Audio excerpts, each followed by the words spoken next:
Hashtag no music, no intro. We are back and we're joined with our friend of the show, of the podcast, The Athletics, and NFL Daily's Jourdan Rodrigue. And she is here on the Saints Block Party podcast presented by Precious Works LLC to celebrate our 200th episode. But we're rolling with it. It's in the number of our podcast episodes, it's the 200th episode. So give much love to our friend Jourdan Rodrigue, who's been on the show before. Last season she came on and previewed the Rams podcast, but she's also had a glow up herself. She is now a senior NFL writer at The Athletic and is killing it at NFL Daily. It is so good to have my fellow open wound and expressive heart, Jourdan Rodrigue, Jordan, SBP again. Good to have you on. Guys, hi. Congratulations on 200. I'm counting it, okay? Okay. Hey, Like aspirational vibes only here. Like that is so awesome. Thank you. Yes. I dressed up for you guys, as you can tell. Got your The handy occasion. your Kevin O'Connell hat on, just keeping it consistent. Hat fishing always. Hat fishing always. Yes. How did you not know that term? It's like, my before? favorite. It's my favorite term I've ever learned. You have to understand. I use this weekly now. You taught me this phrase. I did. And Me too. I use it, not kidding, I use it weekly. I always credit the original source. That is what responsible, capital J journalists do. That's There what it I is. do. But I have to tell you, and now, like, people in my circles and in my, like, colleagues and everything, people are using it. Like, it's got legs. Hat fishing has got legs. Am I like the only? Okay, so like the genesis the only one. is. It's just so clever. It's not though, because like, okay, way before like I had a partner. If you were like on Wow, the what a apps- flex. Cool, man. Well, Ryan, sorry. If you're on the apps, there were guys, and I think it happened more so with guys, obviously, than girls, that would hat fish, and they would have pictures of them wearing hats, but never and with them not in anything and not a hat. And so girls would go on dates, and then the guys would take their hats off, and they'd be like, this whole situation, no. So it's not like a complete catfish, but it's a hatfish. So it's been around. So I'm glad I just to get love you on it. game. I just love it so much because and then I called myself a hat fisher. I know I'm not, right? I'm not. At all. But I love that I'm just like using it to describe myself, and you're like, no, sweetie, no. It's not. But I'm like, it is. But it is. Kevin It is O'Connell, actually. It hat is. fisher. And Greg asked me like twice a week probably to like re-explain it, because I'll use it, because you're talking about, to me, when we're talking about when we're talking about hat fishing, I've sort of like creatively, when we're talking about football coaches specifically, number one hat fishers on the planet, I think.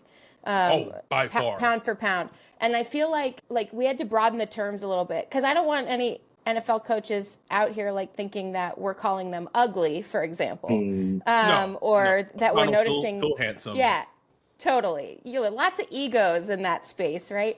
And then the other thing is like, you also don't want people to think that like, as you're covering them and talking about their decisions on and off the field, your subconscious is like focused on what the hairline situation is. Like, you really don't want. So I'm like, okay, we've broadened and that's not how I think about it when I'm talking about like hat fishing and coaching specifically. I feel like it is when somebody looks like a completely different human being walking around on the planet with or without a hat. No hairline aside, because Ben Johnson is a number one hat fisher, but he has a great head of hair. But he looks like a totally different person with the hat on versus without the hat. Brian Callahan, same thing. So it's like, that's kind of where I'm like, all right, I think for when we're talking about football specific correlation to hat fishing, that's what I mean. Life specific correlation to hat fishing. Like, I understand you guys are nice and you're like, no, you're not a hat fisher. I kind of am. I was telling you guys, the reason I wear the hat, it's so my eyebrows don't look busted. So we're good. Like, it's all. I promise that's something only you see. Like, only you. I like how we're like 7 minutes into this podcast. We have not talked a single thing Saints related because that's where the Saints are right now. Yo, Not a honestly, single. what up, Wolf? What are you looking at? Man, I'm checking out this website. This site is cheeks, bro. In 2025? How do you have a crappy website? Couldn't be me. They need to hit up our guy Bijan with Precious Works. Precious Works offers to not only build you a website that's tailored to you and your customers' needs, but also to continue to manage and maintain it so you can focus on your business. Don't have much time? Precious Works is just what you need. No out-of-the-box stuff like Squarespace or Wix. Precious Works will create a site for you. You won't have to worry about plugin updates, security, or things like that because Precious Works will maintain all of that and be available to you 24/7. Bijan set up Saints Block Party Podcast website for us a few years ago and hit it out the park. He also keeps it up to date and helps us anytime we want to add something new like a form or prospect matching tool that we did for the NFL draft. It's like having your own personal developer just a text or a call away. Precious Works has worked with everyone from small businesses to large firms, so no job is too big or too small. If you're in the need of a website or you currently have one, but you want to upgrade it, give Bijan a holler at Precious Works. You can get with him at Bijan at Precious Works, BIJON at precious.works, or go to precious.works for his website. Make sure to tell him Saints Block Party now. Not a single. But you guys brought the right person on. You brought the right person on because you know I am an optimist because I've watched every single Saints game this year, and you guys know that I have been. I'm sorry. Well, you know, apparently when I signed the contract, you got to watch all the games, right? And I was like, oh. No, but it's not good, right? Nobody's saying that, but it is. You can see where they've got some young players who are emerging. There'll be some rough games and some positive games. Our guy Jonas Sanker really let us down a couple weeks ago. Yeah, we were at that game. Yeah, but was playing great prior to that, right? Love him. There's guys on, both sides of the ball who I think have some real promise. Spencer Rattler, I think, is playing better than football, pound for pound, than a lot of people expected of him. And there's some things to build with. There's some optimism. So I'm like, and also some of these Saints games, they've been in. So, and the score will not reflect it at the end, especially if teams just try to close out and the Saints can't stop the close somehow. So it's like, I see some optimism. And when these other teams come out of these games, they'll know, they played us really hard. They're not like a pushover team and they haven't lost their spirit. I don't think, some of those Dennis Allen coach teams, you could tell they were losing their spirit. I think that they are just very aware of kind of what the expectations were, and they were low. And here they are. So you have the right person on for episode 200 because I think there's hope for the future here. Let's look at this. Don't give me hope. What would I was talking about this. Would you rather have a run game or hope? I say run game. Oh, run game by far. Please. By far. Please. Before you hopped on, because our Discord, if you're watching this on YouTube, please like and subscribe. Our Discord available to all Patreons, patreon.com/SaintsBlockParty. It's really in shambles right now. It's just dark. And the thing that kind of hovers over it is, and I checked with my friend earlier this week about, is there any scuttlebutt of Mickey Loomis's job being in danger? And it's no, BAU. Wow. Literally was told business as usual. Now, if they win 1 to 3 games all season, can that change things? Maybe, but will it? Maybe not. More than likely not. And I made the analogy to Ryan. I said, right now it feels like the Saints are in their Matt Rule Panthers era. And that may feel like a shot towards Kellen Moore, but just in terms of how it's going, that's really what it feels like. And the face you're making right now is yes. Wow. See, you guys are following it way more closely and in touch more, I think, with the fan base and the community and all of that, where I'm I'm more so I'm looking at it and I'm like, okay, yeah. I mean, I had no bar there. I had such a low bar. I had no bar, right? And I was Right. like, I just come in and I'm like, okay, cool. Well, that guy's playing well. They're gonna have to overturn a lot of this defense at some point anyway. And so some of these younger guys that are starting to get more snaps, especially you're starting to see them mix some things up with the linebacker injuries and whatnot on the defensive in the defensive backfield. You're starting to see them try different things. So I'm kind of like, and on offense, what are you going to do with some of what the line looked like and then the injuries and all of that. So it's like, I don't think you're at the point where you draft all 8 draft picks or defensive players and none of them work out, Matt Rule era, except for one. I don't think you're there. I mean, that's my opinion. But Right. I do think that it's like there's some serious growing pains, and I don't know. I guess what I would say is I understand where there's pessimism coming, because I don't know that I feel like I'm not alone here. You guys let me know. I don't know that I trust this leadership at the top of the front office to restock when they do have to overhaul this roster, to restock it with the right players, or to understand and to communicate in all phases, coaching staff and front office, what actually what traits they're looking for, the language of scouting, the types of things that they need to look for. It's sort of like one guy has made so many of the decisions there that you are going to have a massive overturn coming soon, especially when you get a quarterback.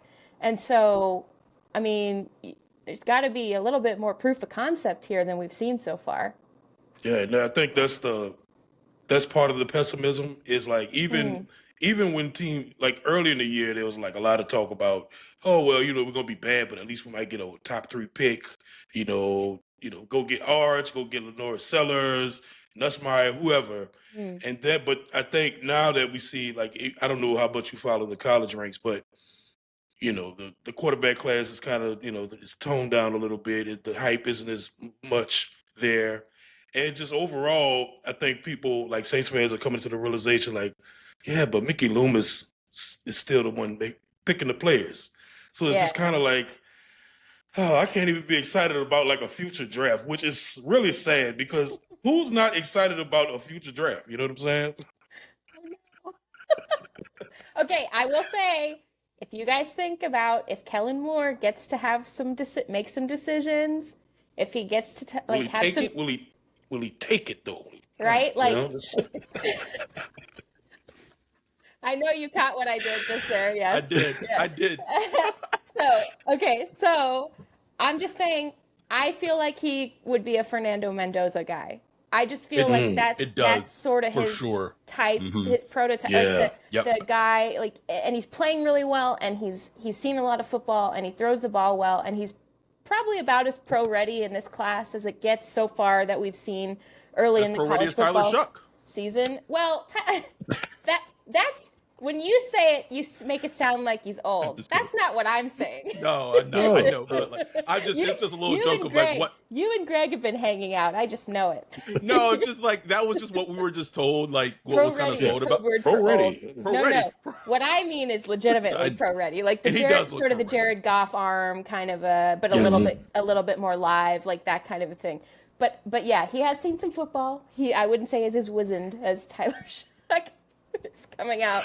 But yeah, I think that's kind of to me, he seems like kind of a Kellen Moore type of guy to me.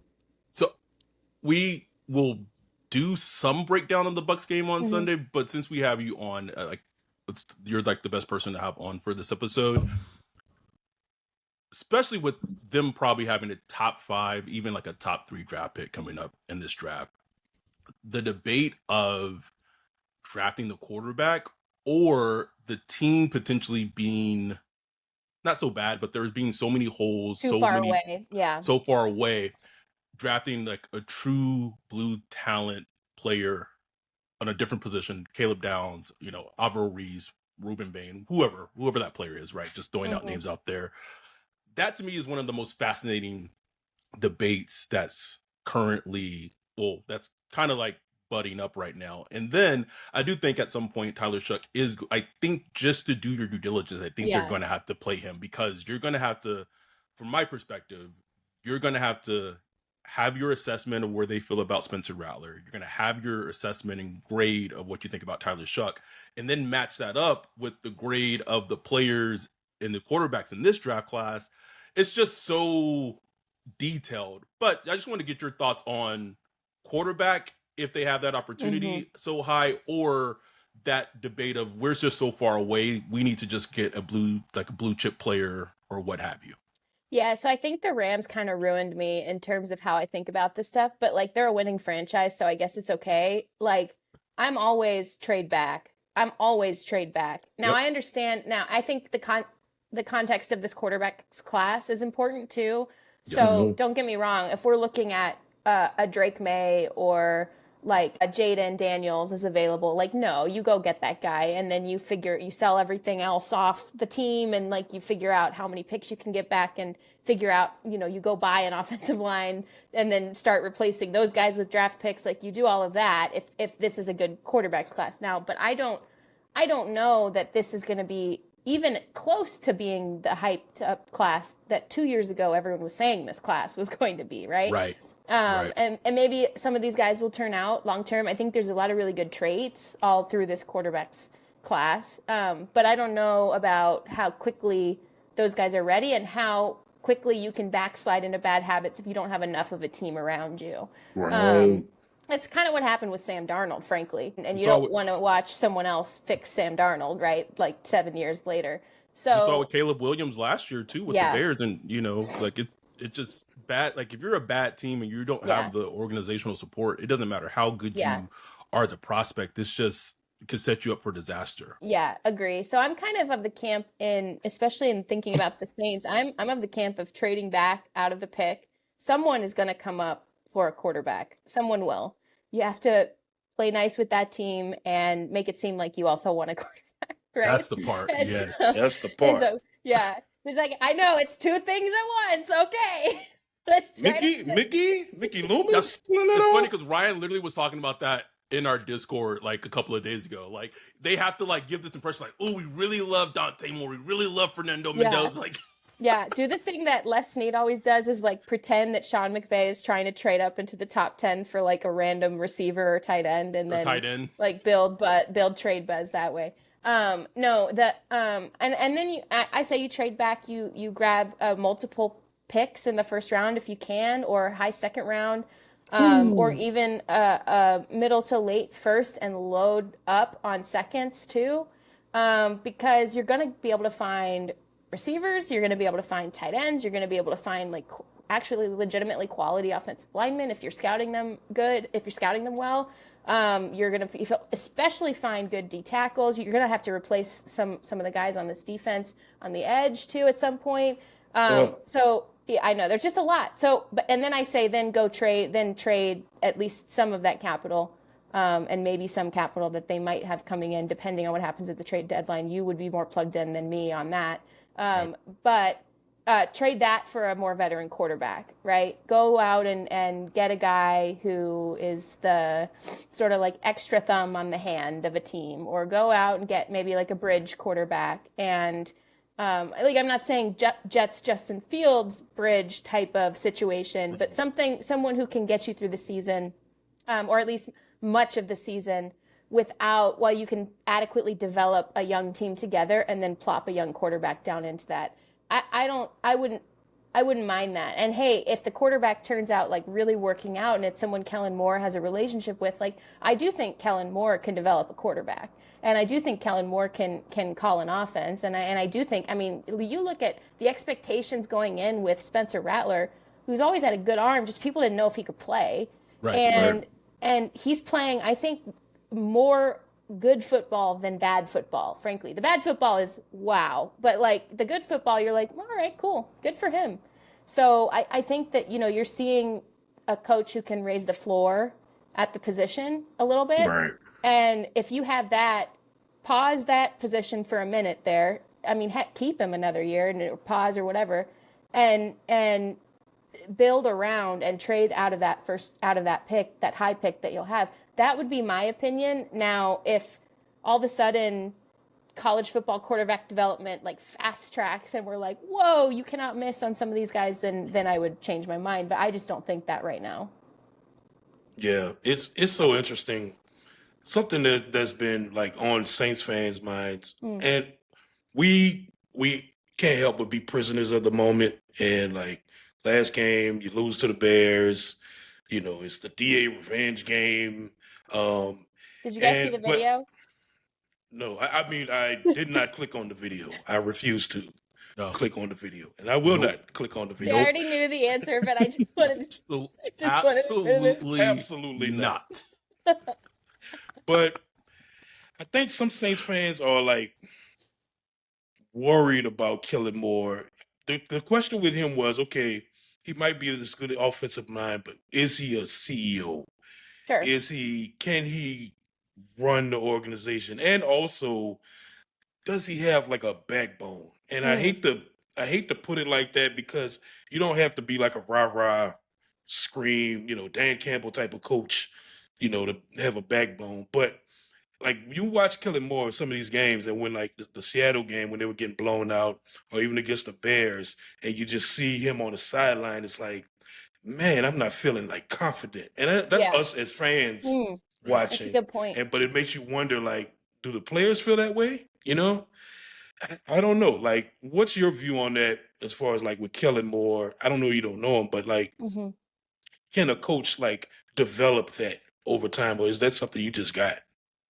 Yeah, I think that's a really good question because I just think we just don't really know what Kellen Moore's sort of like own identity is or is developing into as a coach. Right, now we know he knows offense, we know he knows quarterbacks and all of that. That's all great. But aside from the other stuff, it was interesting watching like Ben Johnson, for example. And there was like, people who were texting me that were like, is this guy going to be Josh McDaniels or is he going to be Dan Campbell?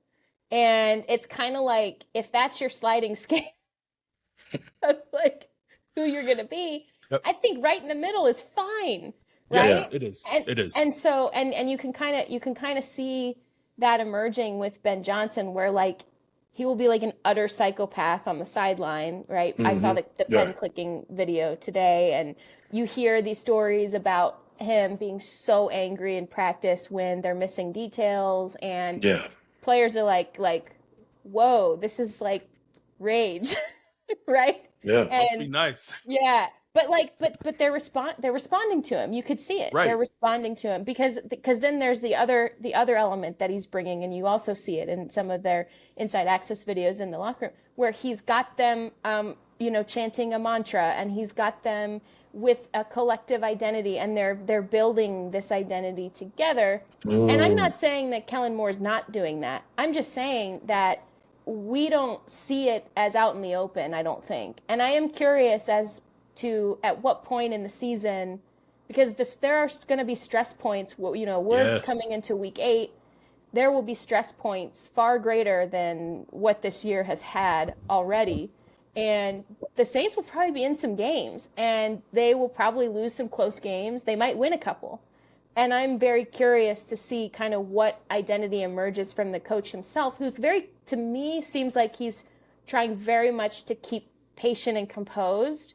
Yes. And I'm like, you don't want to be impatient and not composed, but there is a line to walk between like angry for no reason guy, so on that side of the scale, or angry with emotional heart and spirit and soul kind of guy on the other side. There's like there's like a very thin line to walk, and I think it's okay to me if a coach is still finding it. I'm curious to know how his personality, I think it's a great question. Something I'll be watching for, frankly, on the sidelines now, is to kind of see what little things slip through, what little details happen. We watch it very intently, honestly. So it's kind of just been on our radar. But we'll, like you said, it's a great question. Yeah. We only have you for about a few more minutes, and then after you hop off, we're going to quickly preview the Bucs Saints game solo, just ourselves. But 5 minutes, just get your thoughts upcoming Bucs Saints. Ball. No. It's rolling, baby. Do not do this to me. Don't do this to me. I wish I had the recording. I wish I had like the audio. Of that. I have some would've played it. regrets. Like Greg will sit in the studio and call for it. Like you can't see it because it's a one shot. And he will call for it. And I'm like, you don't need to call for it. Like nobody needs this. Nobody asked for it.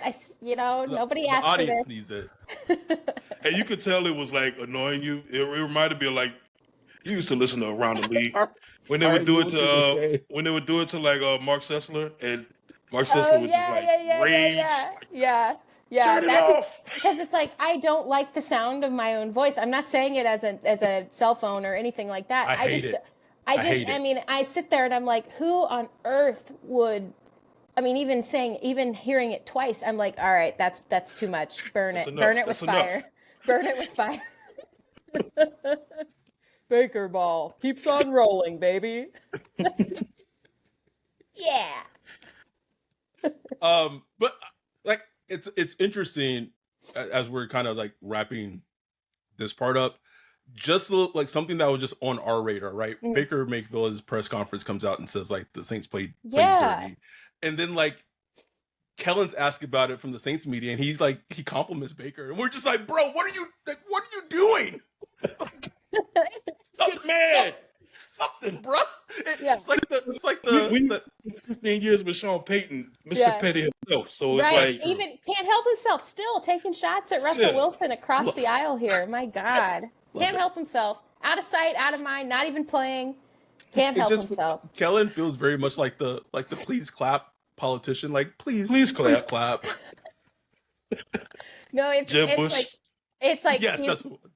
He's like it's like almost like he's like not really hearing himself and the words coming out of his mouth. He's just internally in his mind thinking, man, I wish the guy was my quarterback. man, I wish I had an offensive line like that. I'm sure. Yeah, no, but I will say, we would talk about motivation. This is a great topic for this show. Like, why am I sweating so much? Sorry, I'm like. Me too. Actually, I don't know why either. No. Yeah. I like how Jourdan says like she's sweating and like you can't even see it, and like you know I am this is literally. Me. You know this is me. I'm listening. Like, me too. You're not alone. You're safe. Yeah. That's just me. I'm just like, Thanks, Jourdan. Tucker is too. My dog is too. You're safe. Yeah. Thank you. I feel like Baker is like a king at self-motivating, right? Like nobody really asked, right? Nobody. No one. He has to make up a chip. He makes up a chip. Always has. He make up a chip. Just set it right here. Yes, like, and you know what? I don't think that would hurt Kellen Moore and company. I don't think it would hurt to manufacture some chips. That's all I'm saying. I don't think that would be the worst thing in the world, especially. Please. But I do think because of all, I know you guys will preview it, but I do think that because of all the Bucs. I mean, how many injuries can one team take at this point? And I do think the Saints have a shot in this. They always play them tough. It will always be an interesting game. I do think the Saints have a shot in this one for sure. We will preview it. I don't think we think they have a shot, but we're going to talk about it though. We're going to talk about it. Jourdan, it's a pleasure having you on a second time. Thank you. I'm sad. I'm so sorry. Oh, it will get better. We're not. Better. Oh, trust me, we're not sad. Like, we're fine. You're not sad. I'm saying like your chats, like you could tell the group, like the Discord chat is our like Discord. It's you got to detach from it for a second because it's depressed. Doom scrolling. It is down. It's doom scrolling for sure. Yes. Yeah. But like Saints doom scrolling. But no, I know you guys are okay. Like completely fine. But thank you so much, Jourdan, for hopping on and joining us and just talking football on our 200th episode. It was a pleasure, and we definitely have to do this again. So thank you for hopping on and joining us. And I'm sure we'll have you guys on daily soon too. So pleasure is all mine. Really appreciate you guys. Congratulations. Hopefully it could be thank you. Hopefully it could be for like the Mickey Loomis is fired episode. Like it would be a celebration. I was gonna say I think that would be like must see broadcasting right there, having you guys on if that happens. Might fly out. I was gonna say we'll get you in studio. Get you us guys on come into studio. studio for that one. Yeah, we'll send a car. We'll send a car. Thank you, Jordan. You're the best. Thank We you guys. appreciate Nice you. to see you. All right, Hat you tip too. Nice to seeing you. you too. Bye. Bye. All right, take care. Football season is That in was- full swing, and Underdog is the best place to get in on the action. Playing on Underdog is easy. Just pick whether your favorite players will go higher or lower on stats like rushing yards, receptions, touchdowns, and more. This week, I'm looking at Saints versus Bucks and selecting Chris Olave for higher than 50 yards and Baker Mayfield for lower than 3 touchdowns. Download the app today. Sign up with promo code BLOCKPARTY to score $100 in bonus funds or bonus entries when you play your first $5. That's promo code BLOCKPARTY. Underdog. Make picks, win money. Must be 18 plus, 19 plus in Alabama and Nebraska, 19 plus in Colorado for some games, 21 plus in Arizona, Massachusetts, and Virginia, and present in a state where Underdog Fantasy operates. Terms apply. See assets.underdogfantasy.com/web/play and get terms _DFS_.html for details. Offer not valid in Maryland, Michigan, Ohio, and Pennsylvania. Concerned with your play? Call 1-800-GAMBLER or visit www.ncpgambling.org. In New York, call the 24/7 Hope line at 1-877-8-HOPE-NY or text HOPE-NY 467-369. That was Jourdan Rodrigue of The Athletic. Tremendous person, tremendous football mind. We're just gonna Tremendous, bro. Tremendous. Last 10, 15 minutes preview Bucks Saints. As Jordan alluded to, Bucks have a ton of injuries, bro. And like you said in our Discord, Vita Veda didn't practice today. On my radar. He practiced. So today is Thursday. He practiced on Wednesday. He didn't practice today. I don't feel like the team has much of a chance to win this game. But if Vita Veda doesn't play for whatever reason, the Saints' run game has not been great. They're going to be starting Luke Fultner at center, which was reported. That's who's going to be starting at center to replace Eric McCoy. If they could get some type of run game with AK, Devin Neal, Bayless Jones, the May, like something, bruh. Taysom Hill, anything. Something. Please. I don't care who the quarterback is, bro. If you expect Spencer Rattler, Tyler Shuck to just go out there and just win you a game by throwing you the win, it's not gonna happen, bro. It's not gonna happen. And unfortunately, like that's where Spencer Rattler has had to live since he's been playing for the Saints, even going back to last year. He's had to he really has, be bro. the one, like the driving force for the team, for the entire team, be the driving force. That's why part of it like sucks. Like damn, man, like he get all this blame because he's like it's the game depends on his arm. Freaking not a rookie, but a second year, 5th round quarterback. You know what I'm saying? But I mean, it is going to be up to him. He's going to have to make the throws. And look, that game last year at the end of the season, nobody watched it, but it was close, man. Like that was like his best game of the season. That season, that drive he had against the Bucks defense before it went to half, before this season, but I would still say like in his like resume, some of his best football. Like some of his best football. That drive ended with a touchdown throw to Dante Pettis. Yep, literally some of his best football that he has in his football resume against the Bucks, who were playing hard because they needed to win that game to make the playoffs. Yeah, man. And then second half came and it was like Clint Kubiak said, "I'm done." Peace. So Spencer, he's played them twice. He's seen the Ty Bowles defense, so he knows what to expect. He talked about it. He know they're going to blitz him to death. The tape is out there, so they're going to send the heat.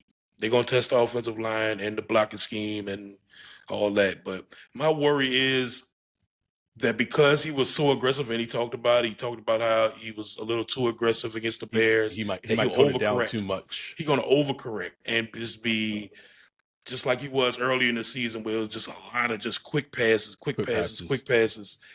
and then you just weren't going anywhere. So I hope him and Kellen and the staff will be able to find that balance, because I did like that he was taking shots at this shit, against the Bears, even though they were interceptions. Take the shots, you know what I'm saying? Can we see some? It's on my radar when teams are blitzing the fuck out of you, sending 5-6 man pressures. can we call like a smoke screen to like the wide receiver Bruh. outside? Can we call Kellen, like a quick tight end screen when like Kellen get asked this every Underhill been banging him on this for weeks. Even Kellen looked kind of annoyed about it this week when he got asked about it. He's like, yeah, it's in the playbook, but we just haven't been able to get to it. It's like a screen pass, like a running back. Like I know we've done the wide receiver screen to the edge and all that early in the season or whatever, but like just a screen against a blitz, we don't. Like, we got Alvin Kamara, very good screen. He probably still a very good screen runner, even though he's not what he used to be. Devin, like, can we get some screen game going against the blitz? Can we utilize that over aggressiveness, and take advantage of it? that's I literally just don't football get it. 101, Wolf. It's football 101. When defenses are over aggressive, super aggressive defenses, blitzing heavy, what's the one way to kind of neutralize that is the screen game. Like, But I will counter with this. Looking at just the screen passes take execution. that's true, bro. And it has not been like a very organized, execution just in the blocking and stuff like that. So maybe that's why. I don't know, bro. This is not going to be like a super deep dive into the Bucs Saints game. Chris Godwin's not expected to play. Mike Evans obviously is injured. Bucky Irvin won't play. Even him, like he's banged up. So like it's probably going to be a combination of Ibuka, Tez Johnson, Sterling Shepard, Cade Otton, and then the running backs will be Rashad White and Sean Tucker, who pieced them. Like this is the chance. Like, can the defense bounce back, respond somewhat? I mean, Brandon Staley pretty much called him out today. As far as like that, against the run and stuff like that. I don't know if it'll matter. But man, like, just tighten it up, because what they put on tape against the Bears was like disgusting. Talking about, I can't remember what the stat was. Like, they had like the yards they had before contact was like ridiculous. I don't remember what the number was, but it was ridiculous before contact. Not talking about after contact. Before getting touched, they were averaging like more yards than we had all game before getting touched by the defense. Come on, It was. Come on, Wolf. What? So it's like, I don't know, and I don't know how to make sense of it. Like, they're trying to fit gaps. Some people explain it like, oh, Demario Davis, he's doing his job. He's supposed to do that gap. I'm like, but while a running back is running behind, like on side of him, he's supposed to stand there. Like, well, I'm doing my job. I'm in my gap. That don't make sense to me. Like, that don't make sense. I need Danny Stutzman to play majority, if not all, the snaps in this game, bro. Please, and just say, go get him. Go get him. Please, bro. See ball, get ball. Get ball, bro. Like, not hard, bro. I'm trying to think. Our Saints offense against the Bucs defense, we kind of hit on, like, we know what Todd Bowles is going to throw out there. I do think you can make plays against the Bucs secondary, against their corners. Will Rattler have the time to do that? Who knows? Don't know. I have no clue. Do they win this game? I'm asking you. Do the Saints win this game? It's a later game, which annoyed me when I found that out, bro. It's a 1 p.m., 3 p.m. kickoff.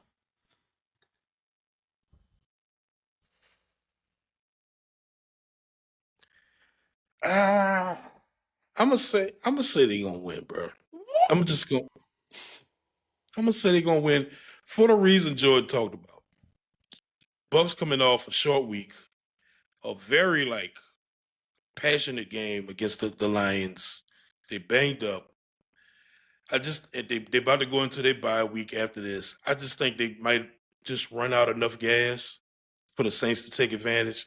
That's all I got. Like, that's the whole analysis I got for you. Like,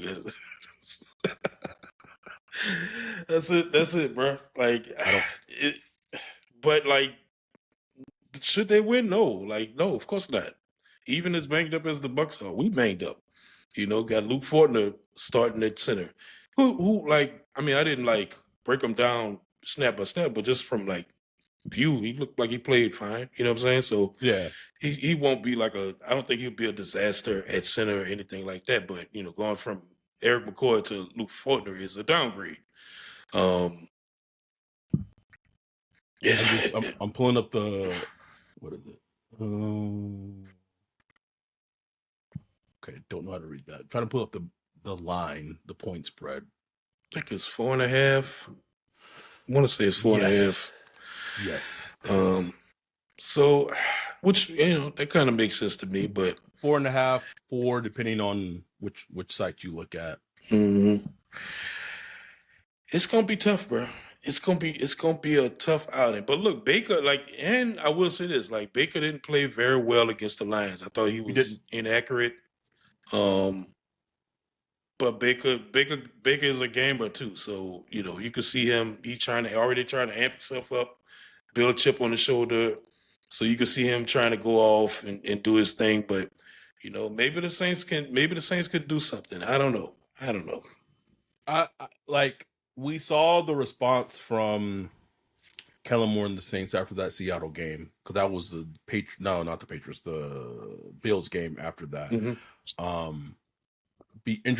Be very interested in telling to see what the response is after what happened against the Bears. And I think that is what he's trying to make the identity. That's all he talks about is the response. It's like, damn, do we have to constantly respond? Can we initiate an email? Can we initiate a phone call, nigga? We got to always respond to it, bro. Can we be the one initiating? You know what I'm saying? Can we, can we lead the charge? You know what I'm saying? But, I mean, if that's where you want to start, be a team that can push through adversity and bounce back.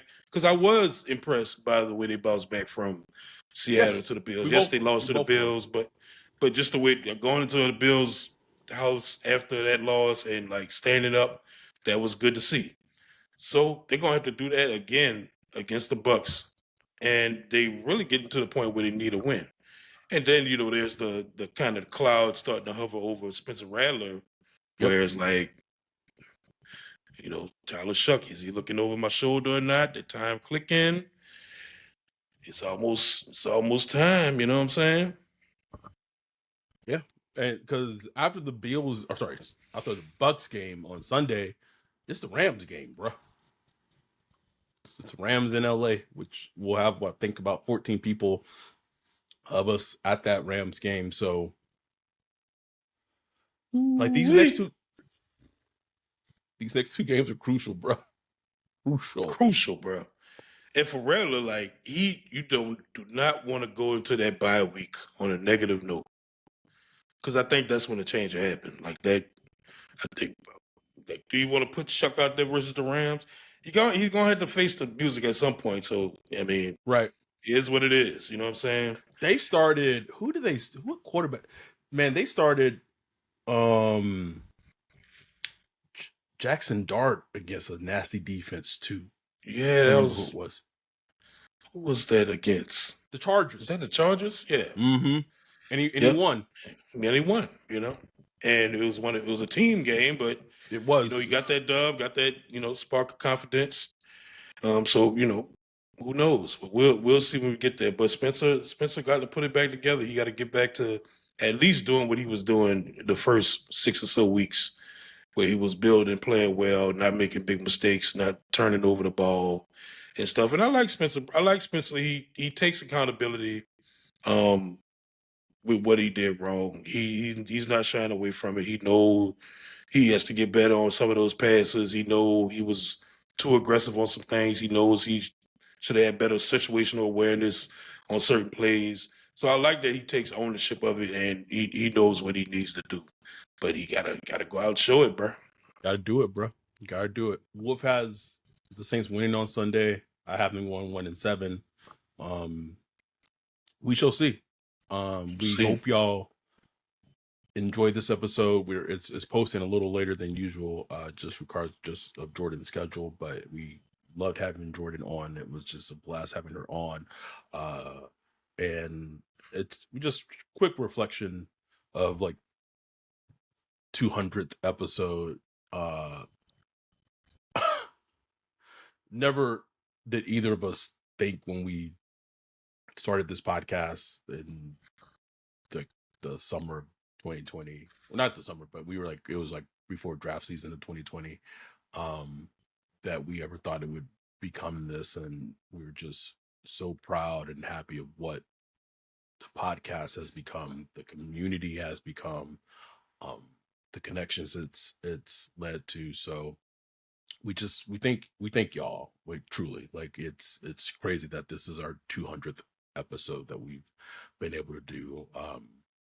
We hope in the future we will be able to record happier, pleasant, like excited episodes talking about the Saints. But yes, it is what it is. And until then, like we'll continue to cover and talk about the team as we have been. But it's truly been a blessing and an honor. And we thank y'all truly for all the listens, all the views, all the support, and supporting us for the last 5+ years. So it truly means a lot to us.